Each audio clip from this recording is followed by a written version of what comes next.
this as like a two-part dealio here, and this will go up like immediately after part one. So sorry. Slow Wi-Fi things. Part one's uploading right now as we speak, so this is just gonna go up like immediately after. But anyways, as I was saying, due to some personal family stuff that came up, I ended up staying in Sweden for like an extra 3 months beyond like what I was initially doing, and ended up staying to volunteer for in the kitchen, which is where I learned how to cook. And so yeah, it was a good time. The dynamic was a lot different. We all moved into one dorm, so we had the girls living upstairs and the guys lived downstairs, and we'd all just like chip in for meals, because we had a kitchen, so on weekends we had to cook for ourselves or eat leftovers from whatever was served in the main dining room that week. But we also had a lot more free time to like bike into town and watch a movie, go see like movies, go get pizza or whatever. Or we would be at the lake a lot, despite the fact that in the summer, with the sun shining in like August, it's like 60 degrees in Sweden. We'd be at the lake like freezing our butts off, like swimming and having a great time. And so yeah, it was a really good time. And we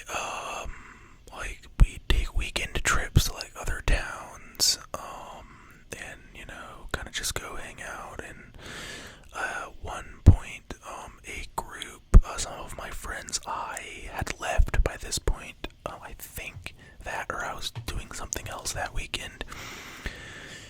They went up to Stockholm, which was like a 3-hour train ride up, and they were like, we don't want to get an Airbnb or a hotel, so they literally just slept on the streets of Stockholm for a weekend, and had a great time. We'd like hitchhike into town, because hitchhiking is like mostly safe in Sweden. We'd hitchhike into town to get food and then hitchhike back. I remember, I think it was, during the school year, we had a couple of girls who hitchhiked all the way from Swedish Lapland, which is like a 20-hour drive. They hitchhiked all the way back to the school. So, you know, like, the people that I went to school with were like a different breed. A lot of them were like hippie-esque types, or like granola, if y'all know what that means, like Chaco wearing, like rock climbing hippies, basically. I mean, there's nothing wrong with that, but it's just like funny. We had, behind the guys' dorm, we had this like quad, of like, the school was made up of like 3 big lodges. Another big lodge which served as the workshop, the chapel, and like smaller houses, where like the staff lived. And we had a quad behind the guys' dorm of like the guys' dorm, like 2 staff houses, the chapel, and then like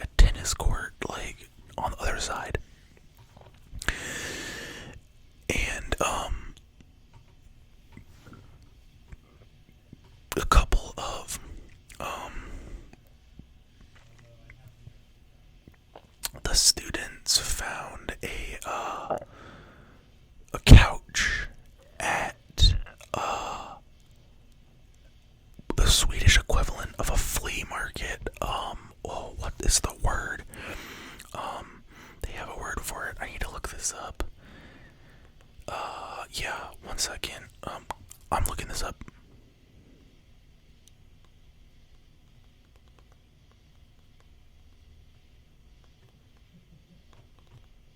Because I used to know. I don't. Lopis, yeah. They found a couch for like dirt cheap at the Lopis. We had what was called a Lopis Huset, like down the road, from us. And so we'd go to the Lopis Huset. That was something like just thrifting, basically. They found a couch, and coincidentally, it was like two Canadians and like our one Swedish student. They were all roommates, and they like put the couch on top of like the Swedish student's car, and they drove it back to school. And so like on evenings when the weather was nice, some of my classmates would like set up a slack line between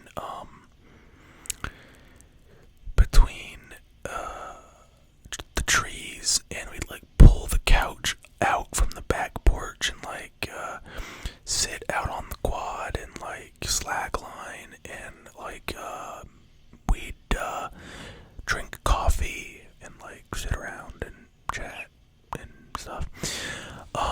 So it was like a lot of fun, just evenings as just hanging out, throwing the frisbee, slack lining, sitting out on the back porch, drinking coffee. Really big into coffee there. Everyone was drinking like, a ton of coffee, because like you kind of have to, because, when it's dark and rainy all the time, it's like, well, you need something to keep you awake. So that's what we did. I think my record was like 7 cups in a day.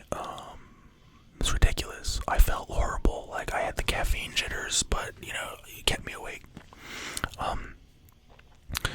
Our Swedish student, he drank I think 12 in a day one time. He was trying to beat his grandpa's record of 15 a day. It was like 11:30 at night. We were all sitting around like in the dorm by the fire, like chatting, and he walks in. He's like, "Boys, I'm going to go make myself a cup of coffee. My 12th for the day. I'm trying to beat my grandpa's record because his record's 15." And we're like, "Oh boy, have fun." So he goes upstairs and makes himself a coffee. The next morning he walked in like bloodshot eyes, like hair just wild, and we're like, "Hey dude, like you good?" He's like, "No, I didn't sleep all night. I just was awake with the caffeine jitters." And then after that he'd like limit himself to like 2 or 3 a day. He was like done.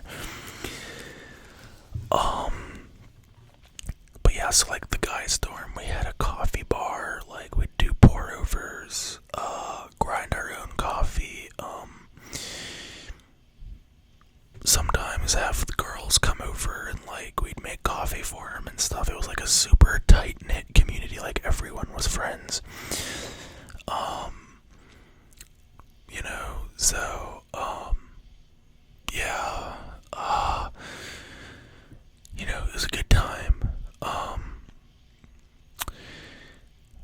So, a lot of just, going to class, sitting around, drinking coffee, kind of exploring the area. So the school was out in, like, rural Sweden, at the end of, like, this dead-end road in the middle of the country. And so, there was, like, a lot of hiking trails and just woods, just in, like, around us. And Sweden has this law called Allemansrätt, basically means that you have the right to camp on anyone's land. I mean, obviously, as long as it's not like their front yard, but like you have the right to camp on anyone's land for free, as long as you leave it, the way you left it. So basically, like, if I don't know, I had like 1,000-acre farm, like you could camp like on the farm, and just move the next day and leave it like you found it, and you're like totally fine. And so we took advantage of Almond's Rot, and basically, like we would camp out, like sometime, like one night, I remember in May, a few of my friends, we decided we were gonna go camping, just hammock camping in the woods, like a 10-minute hike from the school. So it was like me, my roommate, and then like 3 girls. We all hiked into the woods, pitched our hammocks, like made some s'mores, went to bed. I wake up, I don't know, at like 5 in the morning, and I'm like freezing to death.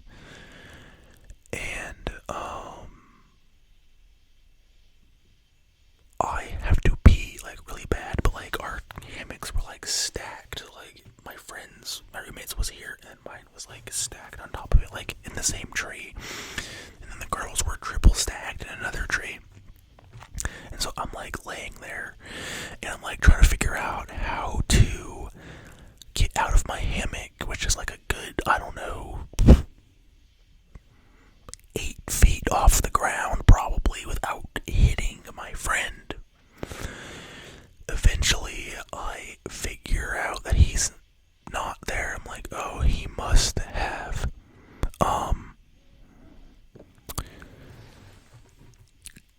gone off into the woods to go to the bathroom or whatever. And so I jump out, I go pee, and then I'm like, man, I am cold.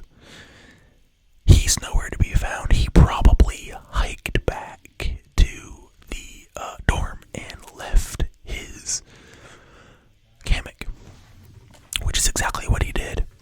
And I'm like, man, I'm gonna do that. I found that out later, like the next day. So, I pack up my hammock and hike back to the dorm. I don't know, at this point it's like, 6 in the morning, maybe, something like that. And, well, no, it was later because the sun was like fully up. It was like fully light outside, but it was like still early in the morning. It was maybe like 7 or something like that. So I walk back to the dorm, not really a hike because it was like flat. And, I knew that the 3 bottom doors on the first floor were locked, and I was just like praying that like the second floor door was unlocked, because the way that the buildings in Sweden were set up is, or at least the guy's dorm was, it was like this big rectangle with doors on 3 sides on the bottom floor, and then doors on 2 sides with like big balcony on the top floor. And the building was so old that it had those original like metal ladder fire escapes where like you would just swing over the balcony and like climb down the ladder. So we used those to like sneak out of the dorms, like, pretty regularly. And so I basically I climbed up the ladder at the fire escape, and I was like praying, like, please let the door be open, please let the door be open, right? It was. And I open the door and I get hit with like this sweet heat from the radiators, and I'm like, oh. Like I go to my room and I get in bed and I go to sleep for like an hour until breakfast. Wake up, go to breakfast, and see my roommate, see my roommate, and I'm like, did you end up going back to the dorm? And he's like, yeah, I got too cold. And I was like, yeah, me too.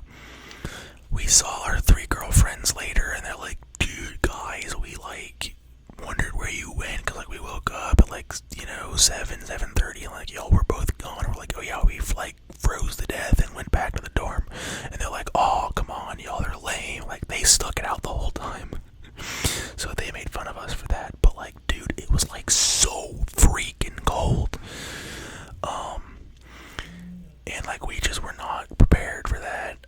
So yeah. Um, but so yeah, Almondsrot is really cool because you can just camp wherever. There was also this like abandoned farmhouse, like this abandoned farm with all of like the farm equipment and stuff in it. And there was a farmhouse there that was like somehow boarded up from the inside. Like the front door had like like thick pieces of wood, like boarding it up from the inside. And my phone's about to die, so I have to make this quick. But basically, we discovered quickly that one of the back windows had been partially smashed. And so we were able to get in and out through the back window. And the house was like completely furnished. It had no electricity, but it was completely furnished. But it was like really weird because it was like completely furnished as if like whoever had lived there had vacated it in like the early 1900s. We found newspapers there from like the mid 50s, but like yeah, it clearly hadn't been lived in, but it was still completely furnished. Like whoever had left it had up and gone away. And just we found out later that it was like, I think there was like a older gentleman that lived there, and his kids, when he died, his kids just boarded up the house and left it as is. But there were like oil lamps, and so we bought oil for them and new wicks and like repaired them, and like we'd go in there and like just hang out, like light the oil lamps, and just like sit around, tell scary stories at night, and like just hang out, like, and just have like snacks and dinner and stuff in there. And the school found out about it, and they were like, oh, like y'all can't go in there, like that's private property, like even though it's abandoned, like don't do that. And we're like, okay, cool, we won't. And then like everyone still kept going there, but like it was just like an open secret among the student body, like that we were all going there, like nobody listened. And we'd just keep going in through the back window, and like it was like I said, just an open secret. I'm not sure if like any of the classes in subsequent years kept doing that, but like it was a big thing for my class. So yeah, that's like, I think most of what I want to talk about regarding Sweden. So yeah, it was a great time. I had a lot of fun. It was great. Made a lot of new friends. Had a really great cultural experience. I got actually a bigger culture shock coming back to the U.S. after a year than I did returning, or than I did initially going to Sweden, which was weird. But yeah, it was a really great time, and I would love to go back, at some point, even if it's just for a visit, kind of just see the old stomping grounds and